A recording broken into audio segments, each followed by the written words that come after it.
يا رب بالمصطفى بلغ مقاصدنا واغفر لنا ما مضى يا واسع الكرم يا رب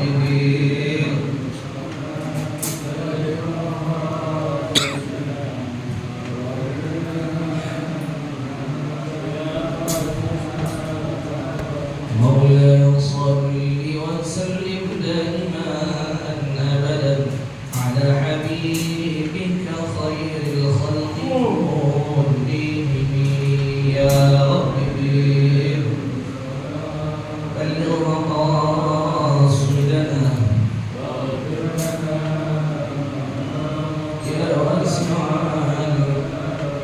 محمد سيد الكونين والثقلين والفريقين من عرب ومن عجم يا رب بالمصطفى بلغ مقاصدنا واغفر لنا ما مضى يا واسع نبينا الامر الناهي فلا احد اقر في قولنا منه ولا نعم يا رب بالمصطفى بلغ مقاصدنا واغفر لنا ما مضى اللهم صل وسلم وبارك عليه وعلى اله فتح حضرة سيدنا وحبيبنا شفيعنا رسولنا محمد بن عبد الله صلى الله عليه واله وصحبه وسلم الى ارواح الانبياء والمرسلين والملائكه المقربين والكرمين والى ارواح ازواج رسول الله اجمعين وامهات المؤمنين واهل بيت رسول الله اجمعين والخلفاء الراشدين ساداتنا ابي بكر وعمر وعثمان وعلي واصحاب رسول الله اجمعين والتابعين وتابعي التابعين ومن تبعهم باحسان الى يوم الدين من العلماء العاملين والاولياء والشهداء والصالحين والائمه المجتهدين والى ارواح جميع سادتنا ال ابي علوي وذوي المؤمن عليهم اجمعين وان الله تعالى يتغشاهم بالرحمه والمغفره ويسكنهم الجنه ويعين علينا وعلى جميع المسلمين ببركاتهم وكراماتهم ولدتهم وعلومهم ونفحاتهم وبركاتهم في الدين والدنيا والاخره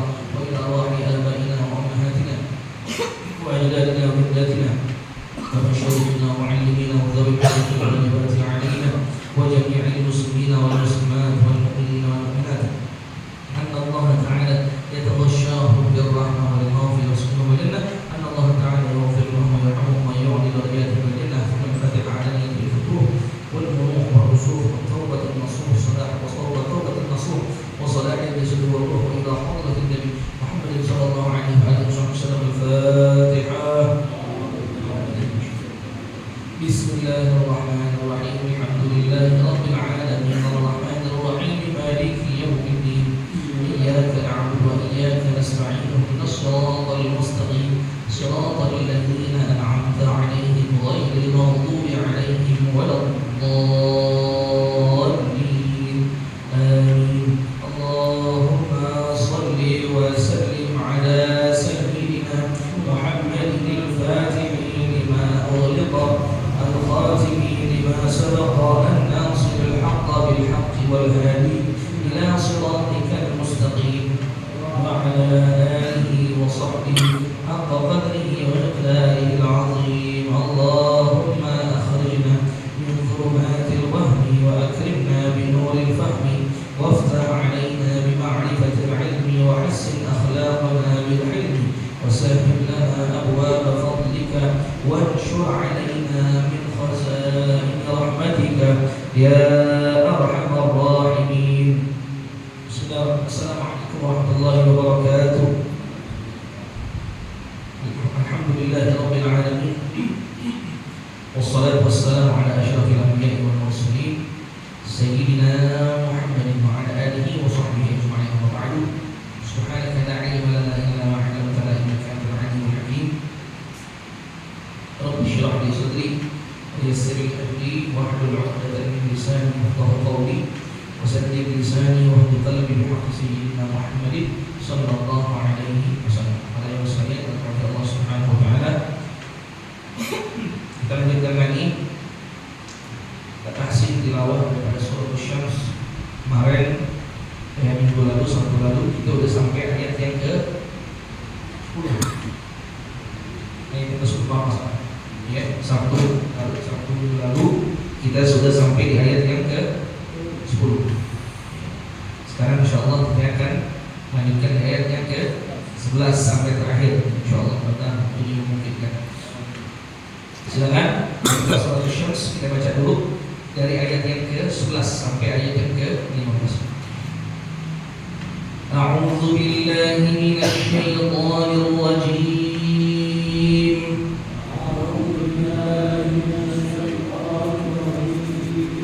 Bismillahirrahmanirrahim. Kadzabat ثمود بطغواها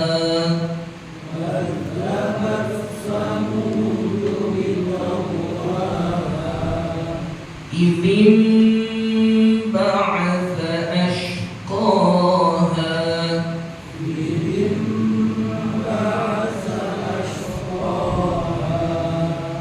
فقال لهم رسول الله ناقة الله وسقياها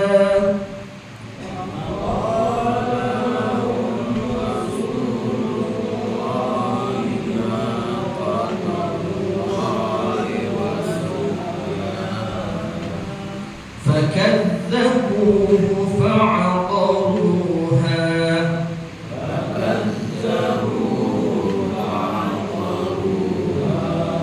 فدمدم عليهم ربهم بذنبهم فسواها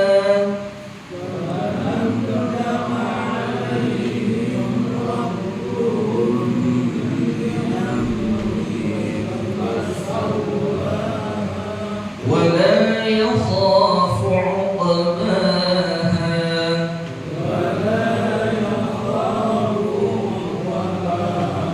yaitu 5 ayat, tapi ayat yang ke-14 kita baca ya menjadi dua bagian.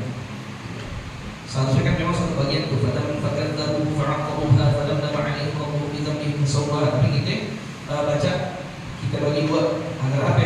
Agar kita hemat ya, dalam napas, karena takutnya kalau nanti kita baca agak panjang ini napas kita nggak sampai. Baik ya, kita akan bahas dari sisi tajwid ini.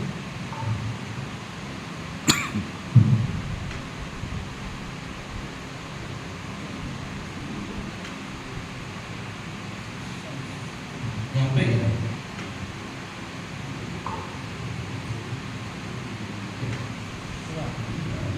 Baik.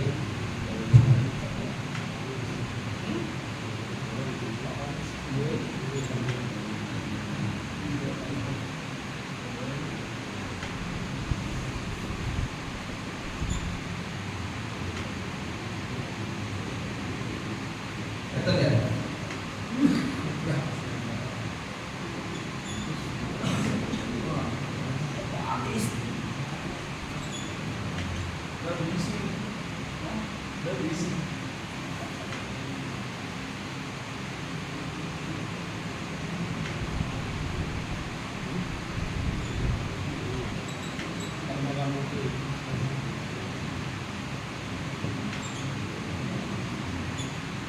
Baik. Ya. Ayat yang ke-16. Nah, kadzabat Tsamud biṭagwaha. Coba. Kadzabat Tsamud biṭagwaha. Nah, di sini yang perlu diperhatikan ada tak sukun kadzabat. Kita wajib mengeluarkan nafas gitu. Kadzabat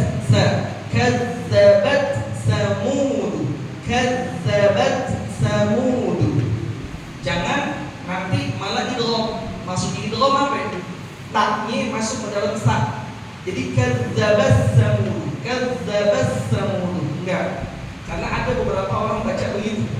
Taknya, tak sukunnya dimasukkan ke huruf fa. Enggak. Tak sukunnya karena dia sukun, jadi wajib dibaca hams. Kadzabat Samud. Kadzabat Samud biṭagwaha. Ya. Kadzabat Samud biṭagwaha. Coba 1 2 3. Kadzabat Samud biṭagwaha. Sekali lagi taknya digerakkan. Kadzabat Samud. Kadzabat Samud. Ya. Jelas kan? Ya. Jelas ya? Kadzabat Samud. Taknya itu di hamasnya dijelasin. Ya, hamasnya dijelaskan. Kadzabat Samud biṭagwaha. 1 2 3. Kadzabat Samud biṭagwaha. Baik. Nah, ini kan ayat yang ke 16 nih. Ini berapa? 11. Oke. Nah, ayat selanjutnya apa? Idzin ba'atsa asyqaha, ya. Ya.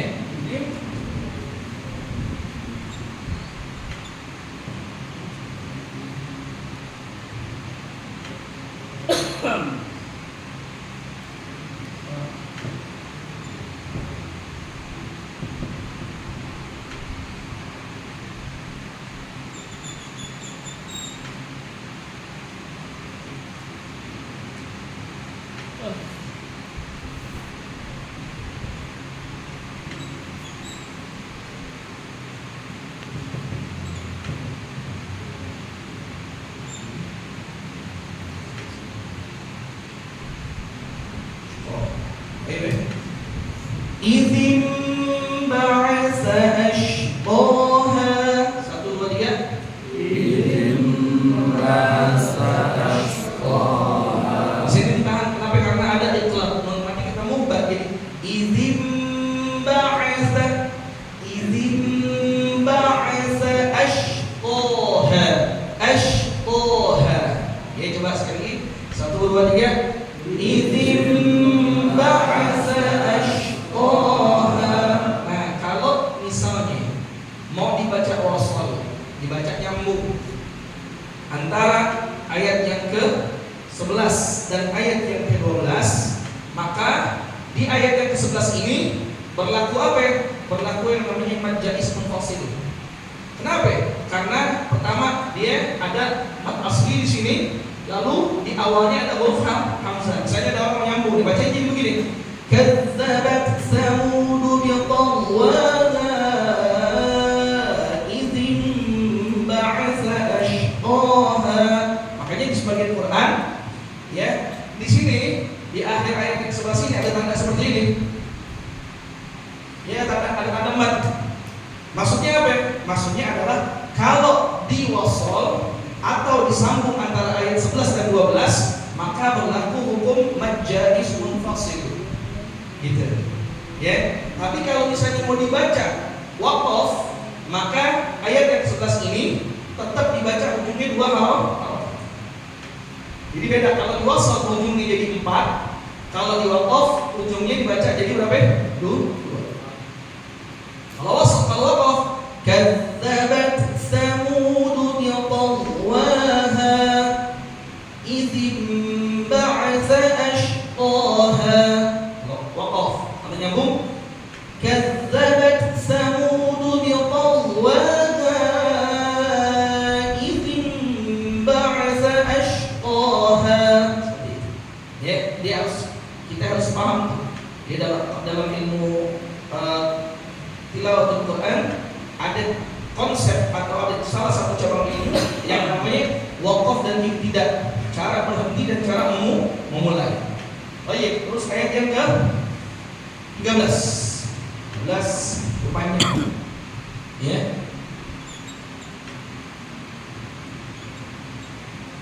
Nah, di sini.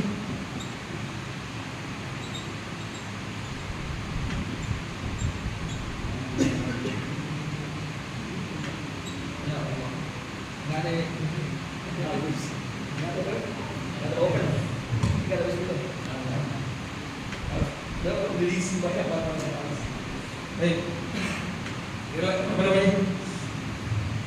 Habis itu baca banyak nulis. Baik, ya. Ayat yang ke 13. فقال لهم رسول الله ناقة الله وسقياها. Coba 1, 2, 3. فقال لهم رسول الله ناقة الله وسقياها. Perhatikan kalau faqala lahum Rasulullah itu umum deh. Artinya insyaallah orang jarang yang ada kesalahan di situ. Faqala lahum Rasulullah, pas kata-kata naqatallah nih. Ya, naqatallah, perhatikan pada kalimat ta'yin, tak marbutoh. Jangan sampai kita baca naqatallah, naqatallah. Jangan sampai kita baca begitu. Jangan sampai baca naqatallah, salah. Mestinya naqatallah. Faqala lahum Rasulullah naqatallah, naqata. Ya. Tak fathah, tak maluto ya. Tak fathah, tak.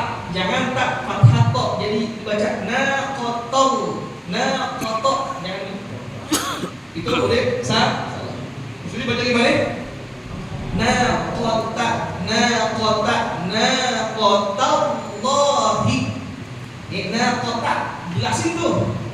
Taknya tak, jangan naqatallahi. Banyak tuh. Ya banyak. Ya banyak, artinya begini. Banyak orang kan Allah itu lafaz jalalah. Dia bisa dibaca tafsir tebal, bisa dibaca di tipis. Banyak banget nih kesalahan. Ini udah kesalahan umum. Banyak banget orang itu yang salah baca harokat. Yang salah baca harokat ketika ada satu kata, satu kalimat disandingkan dengan lafaz Allah. Ya, disandingkan dengan lafaz Allah. Contoh, azan deh. Asyhadu anna Muhammadar Rasulullah, maksudnya Muhammadar maksudnya Rasul kalimat innallah itu kan nunnya apa harokatnya? Fathah, nun fathah. Nah, maksudnya inna dibaca innallah. Jangan dibaca innallah. Tuh banyak orang salah. Termasuk kalimat ini mesti dibaca apa? Naqatallah, naqatallah. Jangan dibaca naqata. Harus baca naqata. Sama kayak inna. Tuh banyak. Ya banyak yang salah baca. Ya jadi karena ada lafaz Allah, jadi harokat fathahnya tidak dibaca fathah secara sempurna. Agak condong belok ke kalimat naqatallahi rasul innallah. Tolong diperhatikan seperti ini. Ya. Terus sekali lagi ya. Faqala lahum Rasulullah naqatallahi wa suqiyaha. Coba satu lagi ya. Faqala lahum Rasulullah naqatallahi wa suqiyaha. Wa suqa. Ada apa? Wa suqiyaha. Wa suqiyaha. Wadih. Jelas ya? Baik. Nah, ayat yang 14 ini ya, kan cukup panjang nih. Ayat 14 kan cukup panjang. Kita harus lihat kira-kira kalau kita baca semua, napas kita kuat apa enggak? Kalau kita mau baca semuanya napas kita kuat, ya memang lebih bagus kita baca semuanya. Tapi kalau misalnya ternyata kita mau baca cuma napas kita nggak kuat nih, sama halnya kayak surah Al-Fatihah ayat yang ke-7. Ya, dan siratal mesti kan baca siratal ladzina an'amta 'alaihim ghairil maghdubi 'alaihim waladdallin. Yang bagus kayak gitu. Tapi lagi-lagi semuanya faktor apa ya? Nah, nafas. Begitu juga ayat yang ke-14 ini. Kalau di sini kita kuat baca nih, kuat nih. Fadamdama 'alaihim rabbuhum bidhanbihim fakadzabuhu fa'aqaruha fadamdama 'alaihim rabbuhum bidhanbihim fasawwaha. Kuat enggak sih? Kalau kita kuat, baca. Tapi kalau enggak kuat, kelas. Kita bagi dulu. Tapi memang biasanya rata-rata orang baca bagi dua ya. Rata-rata memang orang bacanya bagi dulu. Di situ ada wakaf nggak? Pada kata-kata wakaf ada nggak? Nggak ada wakaf kan? Di situ juga nggak ada wakaf. Tapi nggak ada wakaf bukan berarti kita nggak boleh berhenti. Boleh-boleh aja. Nggak jadi masalah. Nah jadi kita sepakatin. Karena nanti takut nafasnya nggak kuat, kita bagi dulu. Pertama kita baca fadamdama 'alaihim rabbuhum fakadzabuhu fa'aqaruha. Coba fakadzabuhu fa'aqaruha. Aman di situ, enggak ada kesulitan. Fakadzabuhu fa'aqaruha. Coba sekali lagi, 1 2 3. Fakadzabuhu fa'aqaruha. Nah, oke. Terus bagian yang kedua ini masih ayat yang ke-14. Fadamdama 'alaihim rabbuhum bidzambihim fasawwaha. Coba. Fadamdama 'alaihim rabbuhum bidzambihim fasawwaha. Pada kalimat rabbuhum bidzambi, rabbuhum bi, itu ada namanya ikhfa syabab. Karena ada mim ketemu bab jadi wajibul ghunnah. Wajib ditahan berapa harokat? 2 harokat. Rabbuhum biza. Nah, terus kalimat bidzambihim. Ada itlaq. Nun mati bertemu dengan ba. Makanya ditahan. Ya. Fadamdama 'alaihim rabbuhum bidzambihim fasawwaha. 1 2 3. Fadamdama 'alaihim rabbuhum bidzambihim fasawwaha. Nah, wawunya kan ada tasydid di situ ya. Nah, itu bukan idgham. Memang dia tasydidnya, musyaddadahnya aslinya begitu. Bukan karena idgham, makanya nggak ditahan, cuma dibaca fasawwaha. Dibaca begitu. Jangan nanti ditahan. Jangan nanti dibaca fadamdama 'alaihim rabbuhum bidzambihim fasawwaha. Nah, itu jangan. Karena itu nggak ada idgham di situ.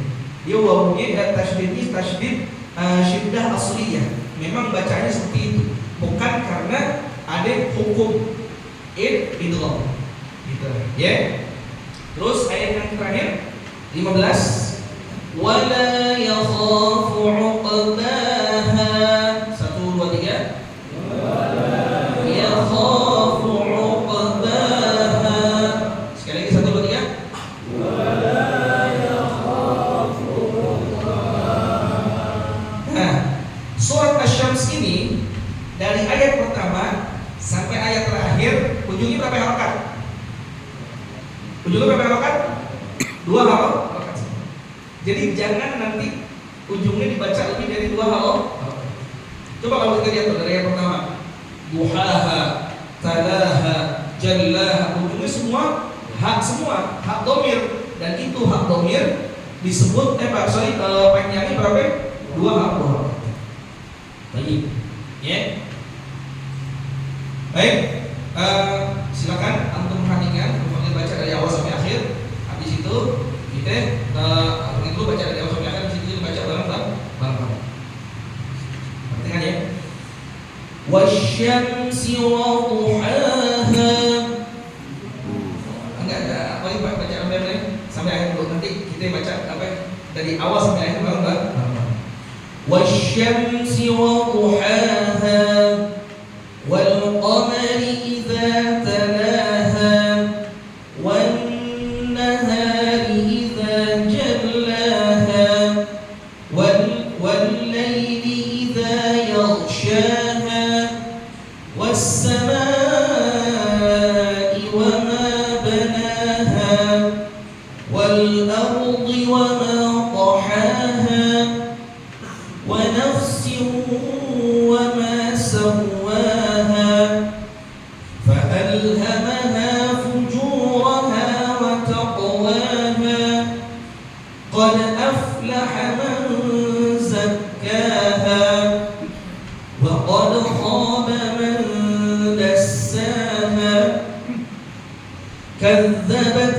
كذبت ثمود بطغواها إذ انبعث أشقاها فقال لهم رسول الله ناقة الله وسقياها فكذبوه فعقروها فدمدم عليهم ربهم بذنبهم فسواها ولا يخاف عقباها.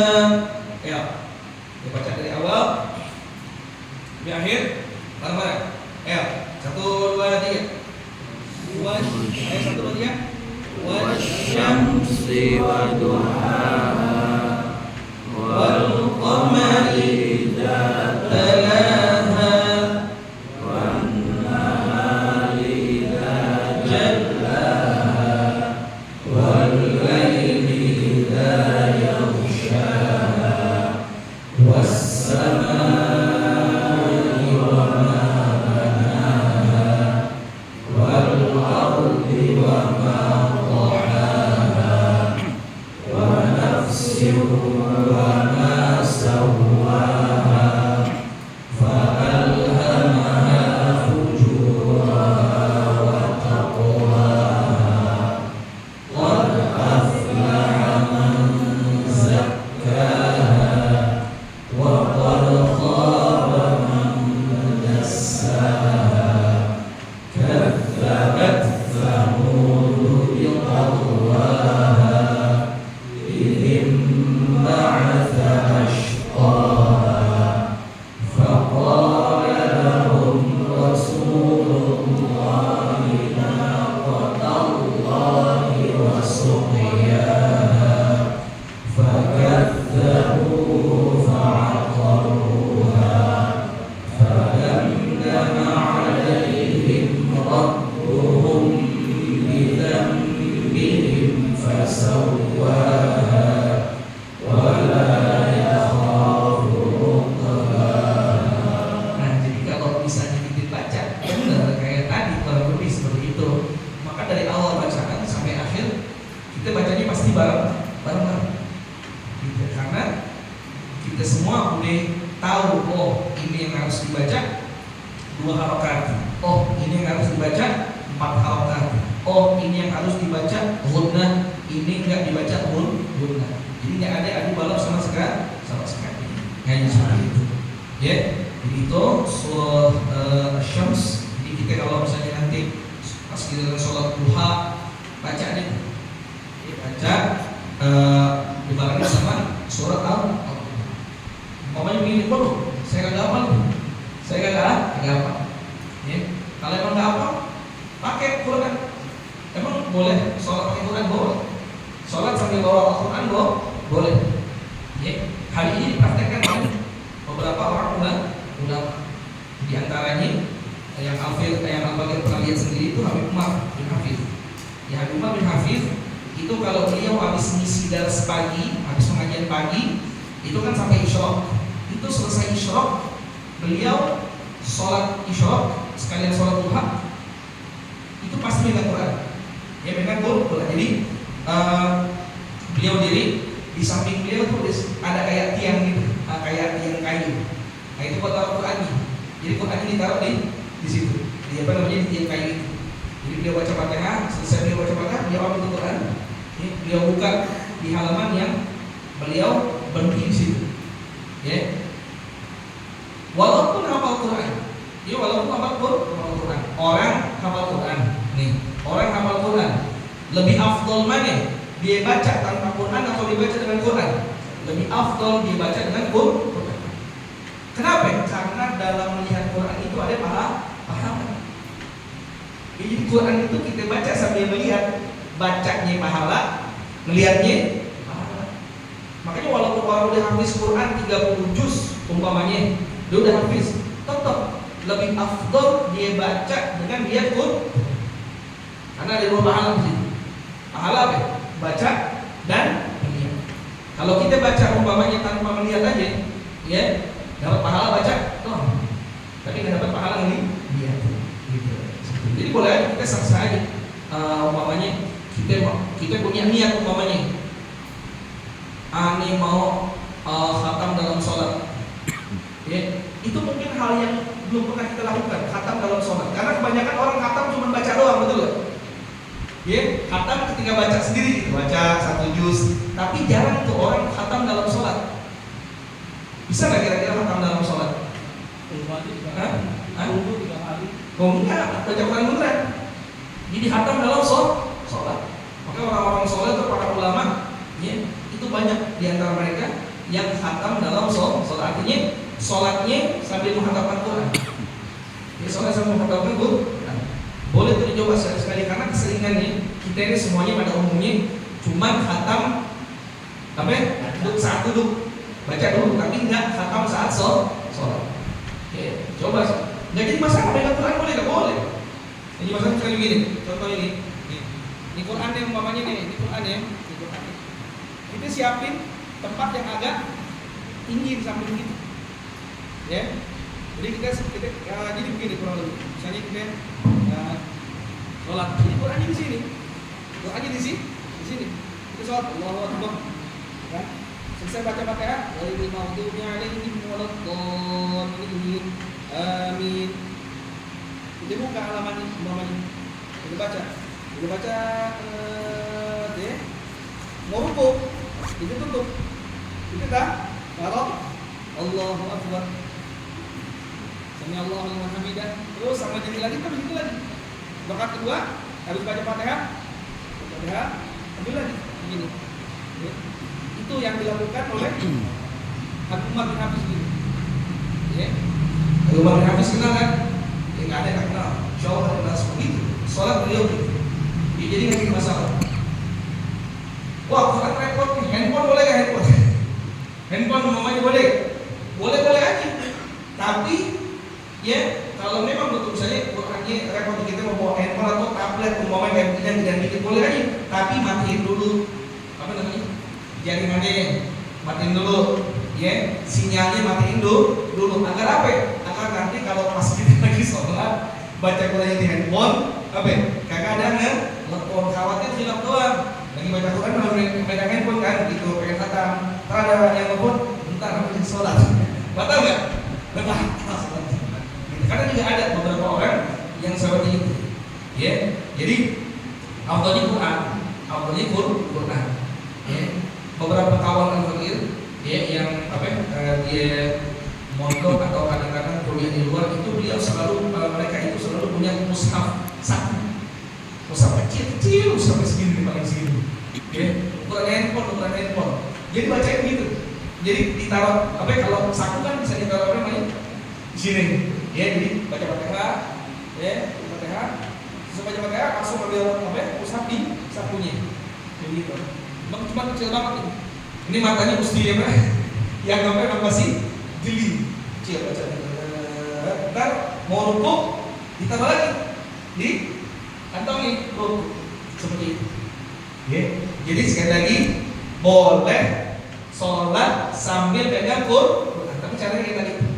Ya entah dia mau menyiapin tempat yang tinggi di sebelahnya seperti tadi, atau pakai mushaf saku, mushaf yang ada di kantong. Atau makanya pun boleh nggak jadi masalah, tapi matiin dulu sinyalnya matiin dulu, wifi-nya matiin dulu agar apa? Jangan nanti kalau misalnya lagi pegang handphone, jangan ada yang WA, jangan ada yang niatin ya Allah pengen banget ini niat itu pengen khatam dalam sholat. Sebenarnya paling enak terawih. Jadi satu malam satu juz. Karena terawih Al-Quran itu satu juz itu 10 lembar. Ya, satu juz itu 10 lembar. Berarti berapa halaman? 20 halaman ya, satu juz. Kalau 10 berarti berapa halaman? 20 halaman. Nanti kalau terawih 20 rakaat, satu rakaat berapa halaman? 1. Ya, mungkin imamnya kuat, jemaahnya pada pulang. Jemaahnya pada pulang. Ya, nggak apa kita lihat kalau mudah-mudahan bisa nih khatam Quran dalam sholat. Ya, gitu ya, mudah-mudahan ada manfaat. Ya, wallahu a'lam. إصرا يا ربنا اعترفنا بأننا اقترفنا وأننا أسرفنا على لظى أشرفنا فتب علينا توبة تغسل كل حوبة واستر لنا العورات وآمن الروعات واغفر لوالدينا يا ربي ومولودينا والأهل والإخوان وسائر الخلان وكل ذي محبة أو جيرة أو صحبة والمسلمين أجمع آمين ربي يسمع فضلا وجودا منا لا باكتساب منا بالمصطفى الرسول نحظى بكل سؤل صلى وسلم ربي عليه عد الحب وآله وصحبه بلاد طش الصحب والحمد لله في البدء والثناء الحمد لله على نعم الله الحمد لله على بركة الله الحمد لله حمدا يوافي نعمه ويكافئ مزيدا والحمد لله رب العالمين يا رسول الله سلام يا رفيع شان يا رسول الله يا رفيع شان يا رسول